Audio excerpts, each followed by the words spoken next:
Welcome to 99 TV. అందరికీ నమస్తే. Jubilee hills by election అయిపోయింది. ఇక ఖైరతాబాద్ బై ఎలక్షన్ ఖాయంగా కనిపిస్తుంది.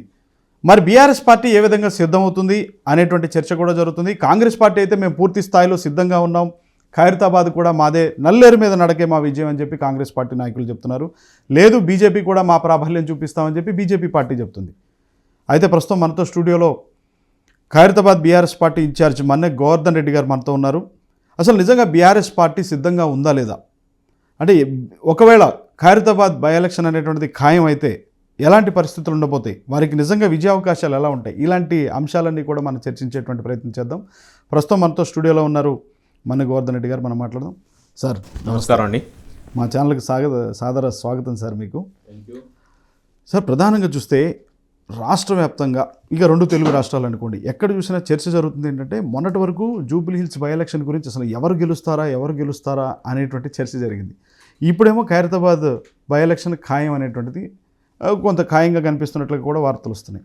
కానీ ఇక్కడ ఒక ఆసక్తికరమైనటువంటి అంశం ఏంటంటే, ఇప్పుడున్నటువంటి అక్కడ ప్రస్తుత ఎమ్మెల్యే దానం నాగేందర్, నేను బీఆర్ఎస్ పార్టీ ఎమ్మెల్యేని కాదు, నేను కాంగ్రెస్ పార్టీ ఎమ్మెల్యేను అని ఆయన ఒక వ్యాఖ్య చేశారు.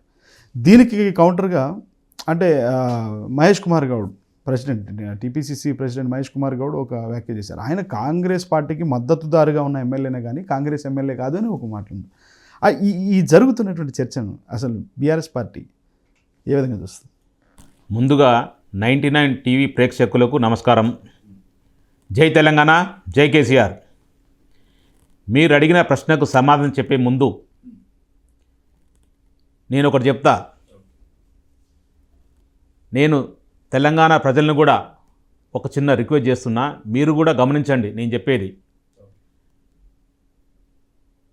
నా పేరు మన్నె గోవర్ధన్ రెడ్డి, మా నాన్నగారి పేరు నారాయణ రెడ్డి.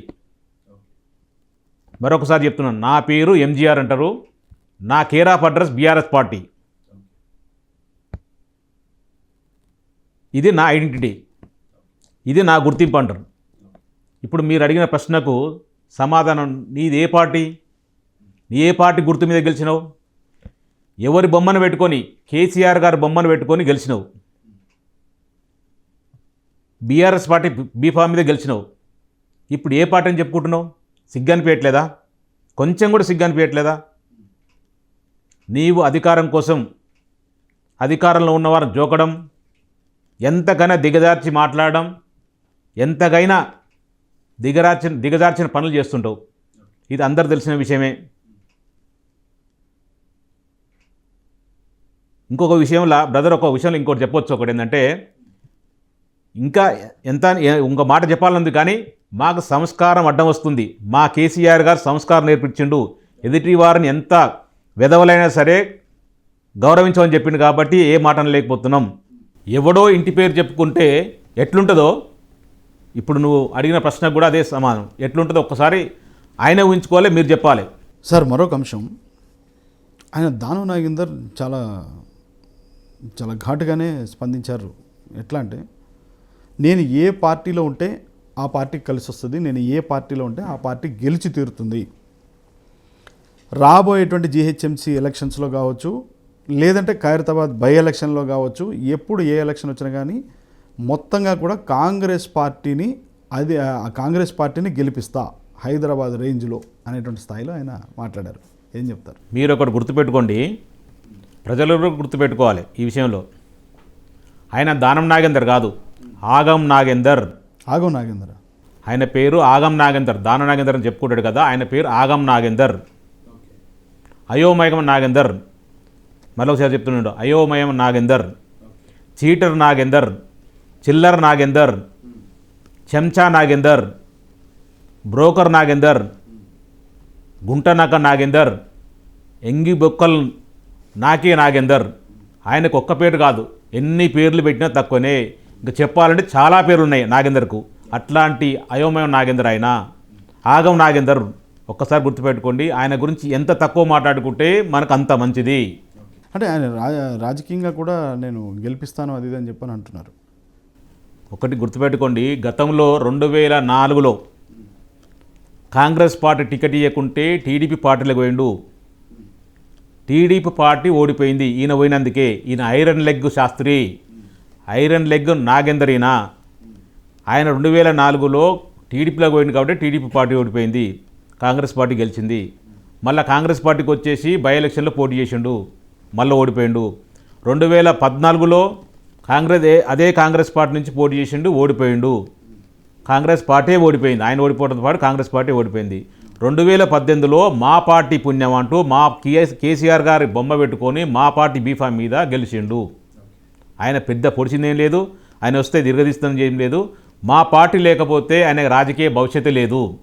మా పార్టీ ఆయన పాలు పోసి ప్రాణం పోసింది, మరొకసారి ఎమ్మెల్యేగా రాజకీయ నాయకుడిగా వచ్చిండు. అంతే తప్ప లేకపోతే అవుట్డేట్ అవుతాడు. 2014 తర్వాత ఓడిపోయిన తర్వాత ఆయన అడ్రస్ లేకుండా పోయిండు, ప్రజలకు ఇక్కడ కూడా కనపడలేదు. 2018లో మా పార్టీ బీఫామ్ మీద మా కేసీఆర్ బొమ్మ పెట్టుకొని గెలిచిండు.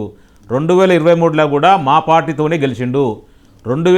ఆయన కాంగ్రెస్ పార్టీలో ఉన్నప్పుడు 2016లో నేను ఇన్ఛార్జిగా ఉన్నప్పుడు మా ఖైరతాబాద్ కాన్ఫరెన్స్లో 6 కార్పొరేటర్లకు 6 కార్పొరేటర్లు గెలిచినాయి, మేము గెలిపించుకున్నాం. ఆయన మా పార్టీకి వచ్చిన తర్వాత 2020లో జరిగిన జిహెచ్ఎం సెలక్షన్లో మా ఖైరతాబాద్ కాన్ఫరెన్స్లో 6 కార్పొరేటర్లు ఉంటే 2 బీజేపీ గెలిచినాయి, 4 మాత్రమే బీఆర్ఎస్ పార్టీ గెలిచినాయి. అంటే ఆయనది ఎట్లుంటుందో ఒకసారి అర్థం చేసుకోండి. 300 డివిజన్లు గెలిపించడం అనేది పక్కన పెట్టేసేయి. ముందు మన ఖైరతాబాద్ కాన్ఫరెన్స్లో ఇప్పుడు 6తో పాటు ఇంకో 2 ఎక్స్ట్రా విరిగినాయి, మొత్తం 8 డివిజన్లు. 8 కార్పొరేటర్లు గెలిపించుకోగలిగితే నువ్వు నిజమైన రాజకీయ నాయకుడే. ఒక్కటి కూడా గెలిచే పరిస్థితి లేదు కాంగ్రెస్ పార్టీకి. బీఆర్ఎస్ పార్టీ నేతగా ఆయన గొప్ప చెప్పుకుంటాడు ఏంటంటే ఆయన ఎక్కడుంటే అక్కడ విజయం ఉంటుందని చెప్తుంది కదా. నువ్వు ఎక్కడుంటే అక్కడ అపజయం ఉంటుంది, గుర్తుపెట్టుకో. నువ్వు ఎక్కడుంటే అక్కడ అపజయం ఉంటుంది. ఎందుకంటే నేను 2004 ఉదాంతం చూసుకోండి, 2014 ఉదాంతం చూసుకోండి. ఆయన ఎక్కడుంటే అక్కడే, ఆయన తథ్యం అని చెప్తుండు కదా, నేను ఎక్కడుంటే అక్కడ గెలుస్తాడో తథ్యం అని చెప్తుండు కదా. అసలు సిగ్గానిపేటలో ఆ మాట మాట్లాడడానికి అసలు నువ్వు ఎక్కడుంటే అక్కడ నీ అవకాశవాదివి. నువ్వు అవకాశం ఎక్కడ అవకాశం ఉంటే అక్కడ పోతుంటావు తప్ప నీ గొప్పతనం లేదు. ఏ పార్టీ మొద్దుగా ఉండి ఏ పార్టీ 100% గెలుస్తుంది అనుకుంటే ఆ పార్టీలో గెలుస్తావు. నిజంగా రాజకీయ నాయకుడు అయితే, నిజంగా నీకు ప్రజల్లో బలం ఉంటే, నువ్వు ఉన్న పార్టీలో, నీకు అవకాశం ఇచ్చిన పార్టీలో, నీకు మంత్రి పదవి ఇచ్చిన పార్టీలో, నీవు ఇలా వేల కోట్ల రూపాయలు సంపాదించిన పార్టీలో ఉండి గెలవాలి. అది గొప్పతనం, నీ మొగతనం. అంతే తప్ప ఒక పార్టీ మంచిగా ఉందనుకుంటే ఆ పార్టీతో గెలుస్తావు అనుకుంటే సర్వేలు చేసుకుని ఆ పార్టీలో పోయి గెలుస్తావు. నీదేం రాజకీయమే?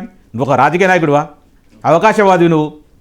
అందుకే చెప్పి నేను ఆగం నాగేంద్రేనా, అవకాశవాది నాగేందర్, చీటర్ నాగేందర్ అని చెప్పింది కూడా అంతే, చెంచా నాగేందర్ అని చెప్పింది కూడా అందుకే. ఈయనకి ఎన్ని పేర్లు పెట్టినా తక్కువనే. ఈయన అవకాశవాది కానీ ఈయన స్వయంగా ప్రకాశితుడు కాదు. ఏ పార్టీ మంచిగా ఉంటే ఆ పార్టీలో పోయి గెలవడం, గొప్పలు చెప్పుకోవడం. ఇప్పుడు కాంగ్రెస్ పార్టీ అధికారంలో కాబట్టి అందులోకి పోయినావు. అందులోకి పోయి నేను 300 సీట్లు గెలిపిస్తాడు, సిగ్గనిపించట్లేదు కదా. ముందు నువ్వు గెలుపు ఫస్ట్. దమ్ముంటే రాజకీయ నాయకుడు అయితే నిజంగా ఒక పార్టీలో బీఫామ్ మీద గెలిచి ఇంకో పార్టీలోకి పోయేసి నువ్వు రాజీనామా చేసి మీ కాంగ్రెస్ పార్టీ బీఫామ్ మీద గెలువు.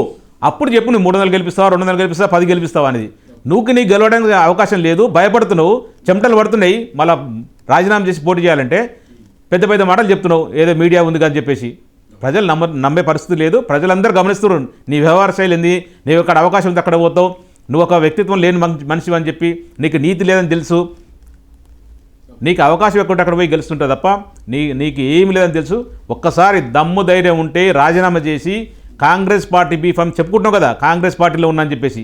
కాంగ్రెస్ పార్టీలో మా పార్టీ బీఫామ్ మీద గెలిచినా కాబట్టి బీఆర్ఎస్ పార్టీ రాజీనామా చేసి ఎమ్మెల్యే పదవికి రాజీనామా చేసి నువ్వు కాంగ్రెస్ పార్టీ బీఫామ్ మీద గెలిచి చూపి అప్పుడు మాట్లాడతాం మేము.